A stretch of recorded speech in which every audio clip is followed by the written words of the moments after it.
The Kerala story 2 goes beyond की release से पहले मेकर्स ने दिल्ली में एक प्रेस कॉन्फ्रेंस रखी जिसमें देश भर से आए पीड़ितों और उनके परिवारों को एक साथ लाया गया। यहां उन्होंने उन असल कहानियों को पेश किया जो इस आने वाली फिल्म का आधार बताई जा रही हैं। इस इवेंट में बंगाल, बिहार, भीलवाड़ा, गंगापुर, राजकोट, उदयपुर, जम्मू, महाराष्ट्र, भोपाल, झारखंड, फरीदाबाद, मेरठ, दिल्ली, नोएडा, गुड़गांव और इंदौर के लोग शामिल हुए। आयोजकों के मुताबिक कुल 55 लड़कियों और 33 परिवार वालों ने सामने आकर अपने अनुभव साझा किए हैं। तो वहीं स्टेज पर कुछ पीड़िताओं और उनके परिवार के सदस्य मौजूद थे, जबकि अन्य लोग दर्शकों के बीच बैठे थे।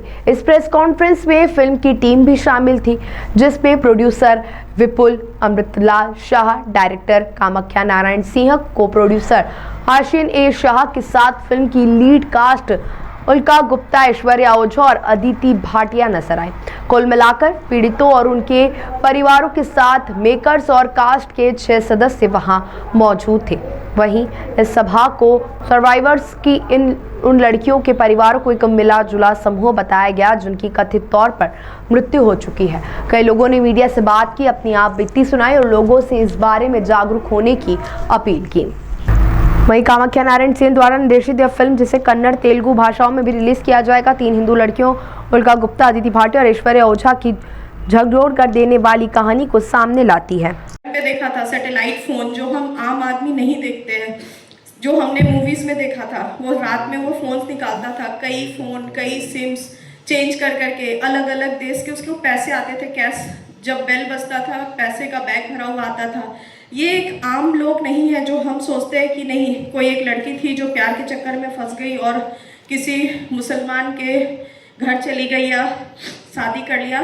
ये हमारे लिए सोच से बहुत परे है। बहुत ही सिस्टमेटिक वे में मेरे सामने कई लड़कियां उसके घर पे आई थी, और वो बच्चियां वैसी थी जो 12th के बाद एक अच्छे कॉलेज में एडमिशन कराना चाहती थी, जिनको ये झांसा देते थे कि हम आपका एडमिशन करा देंगे। मतलब हर वो कमज़ोरी जो आपका है वो उन्होंने नस दबा रखा है उस चीज़ों का, और वो जानते हैं कि आप किस चीज़ों के लिए कमज़ोर हो और आप किस चीज़ों से उनके काबू में रह सकते हो। मेरे कमज़ोरी मेरे पापा और भैया थे। ये सब चीज़ों को देखकर बस मुझे इतना था कि मुझे उसके घर से ज़िंदा निकलना है। और प्रॉब्लम ये था कि वो इंसान जब भी फ्लाइट पे चढ़ता था, एक तो उसके पुलिस के बॉडीगार्ड थे जो फ्लैट के नीचे खड़े थे, जो मैं भाग नहीं सकती थी। मैं भाग के कहाँ जाती? पुलिस स्टेशन, जहाँ डीएसपी वाले रैंक के लोग खुद उसके घर शाम पे आते हैं। कोर्ट्स के पेपर, हाई कोर्ट के वो जज, ऐसा लगता था मैंने कोर्ट मेरे केस से पहले सिर्फ देखा था मूवीज़ में। वहाँ देखा कि कोर्ट में कैसे पेपर्स आते हैं, ये जजमेंट बोलता था एडवोकेट जनरल, वो साइन करता था जज। मतलब उन लोगों ने पूरे सिस्टम का एक तमाशा बना दिया। फिर डर लगता था ये सोच के कि भी मैं कहाँ जा रही हूँ लड़ने, मुझे जाना है पुलिस के पास, मुझे केस लड़ना होगा कोर्ट में। ये सब तो इसके घर में है ना, और कहते हैं बिस्तर में बिकते हैं ये लोग उसके। और फिर भी मुझे नहीं पता था मेरा अंत क्या होगा, लेकिन मैं वहाँ नहीं मरना चाहती थी। मैंने डिसाइड किया कि बस किसी भी कीमत पे मुझे बाहर निकल जाना है। एक काम वाली थी जिसने मुझे वो हिम्मत दिया है, आज भी मैं उसकी थैंकफुल हूँ, जिसने मुझे इतना हिम्मत दिया कि दीदी अब भाग जाओ, कहीं भी भाग जाओ। तो उसी लड़की ने, उसी काम वाली ने ही, मैंने उसको नंबर दिया था कि जब मैं कहूँगी तो मेरे पापा भैया को बोलना पुलिस लेकर आएंगे घर पे, क्योंकि मुझे पता था ये मुझे ऐसे तो कभी जाने नहीं देंगे। उस काम वाली ने ही मेरी मदद की। और एक दिन समय आया, क्योंकि उसके फ़्लाइट का टाइम जैसे हमें पता है, क्योंकि रांची की थी मैं, हमारा बहुत 2014 का टाइम है, बहुत ज़्यादा फ्लाइट नहीं चलते थे दिल्ली और कोलकाता की रात की फ़्लाइट। तो शायद उस दिन भगवान मेरे साथ थे। उस दिन रिंग हुआ बेल, तो मुझे इसमें मार कर बहुत ही बुरे कंडीशन में किया था। तो मुझे काम वाली उठाकर बाथरूम लाती ले जाती थी, क्योंकि मैं चलने के लायक भी नहीं थी उस टाइम। तो बेल बजा तो काम वाली, क्योंकि मेरे साथ थी, तो उस आदमी ने खुद गेट खोला। तो जो भी वो इंसान था उसने कहा कि सर आज रात की आपकी फ़्लाइट कंफर्म है दिल्ली की। तो मुझे इतना पता था दिल्ली की फ़्लाइट मतलब लगभग 8 बजे की थी। मुझे लगा भगवान ने मुझे बस आज का समय दिया है, मुझे आज ही निकलना है, वरना मैं कभी ज़िंदा नहीं बच पाऊँ, क्योंकि मेरा हालत हर दिन बदतर होता जा रहा था। मैंने उसी समय काम वाली को, उसने ही पेन ला के भी दिया उसके रूम से, नंबर दिया कि मेरे भाई को बोलना 8 बजे वो आ जाए पुलिस लेके, अगर लेट हुआ तो अभी ये मुझे मार देंगे, पहले होगा तो उसकी माँ उसे बता देगी और सारे लोग मुझे कैप्चर कर लेंगे और नहीं आने देंगे, ज़िंदा नहीं निकलने देंगे वो लोग। ऐसे ही हुआ, लेकिन पुलिस को भी मेरे पापा ने कंप्लेन शायद दिया, नाम सुनकर ही उन्होंने पहले तो हाँ ही नहीं भरा, बट फिर भी महिला पुलिस के साथ पापा ने भी, अब मेरे हैं कुछ नाना जी थे तो उन्होंने हेल्प किया, किसी भी तरीके से करते करते इन्होंने लेट कर दिया। 8:45 तक शायद वो लोग पहुँचे, 8:45 या 9:15 का समय था। मैं जैसे पहुँचे तो उसकी माँ का मुझे आज भी वर्ड याद है, लड़की भागने में कामयाब हो गई है, इसको रोको। उसने फट से जज को फ़ोन लगाया, पुलिस तो सामने खड़ी थी, मुझे आज भी याद है, एसआई था वो भी एक मुस्लिम ही था जो जेंट्स था, और एक मैम थी। तो उसने कहा कि इस लड़की को आज रात भर यहाँ रोक लो और इसके बाद हम देख लेंगे।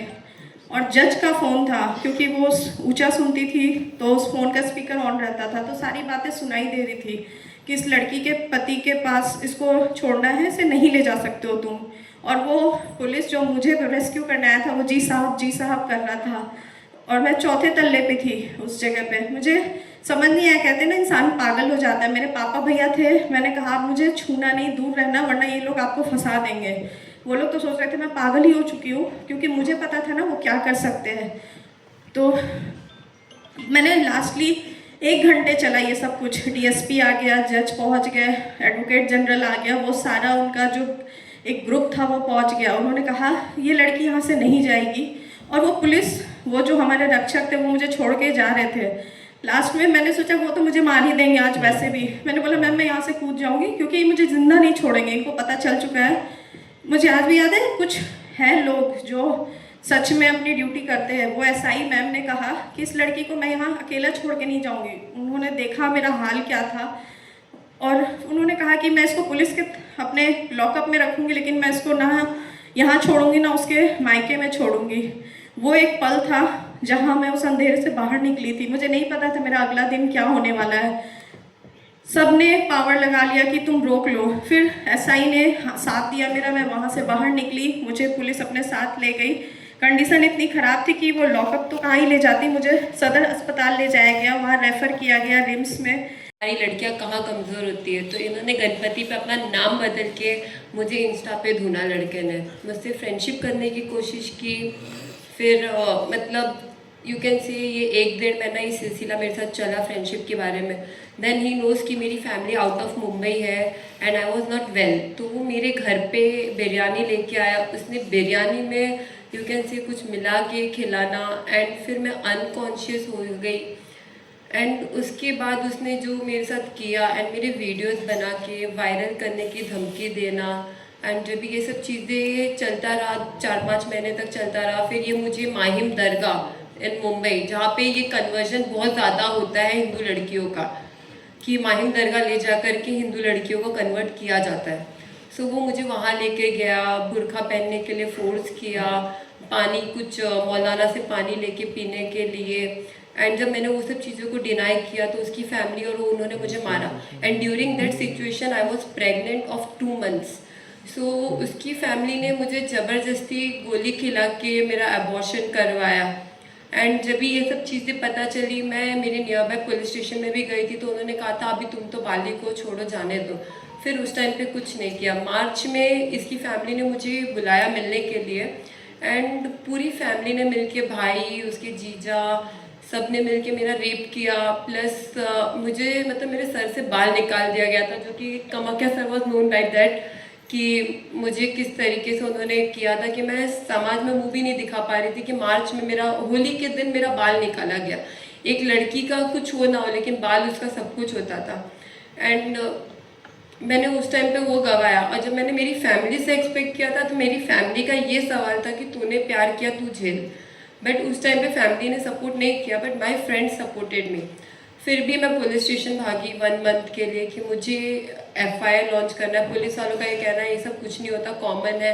एंड जो पुलिस वाला FIR लॉन्च करने वाला था वो खुद मुस्लिम थे। I can't disclose his name, वरना मैं खुद कर देती उनका नाम।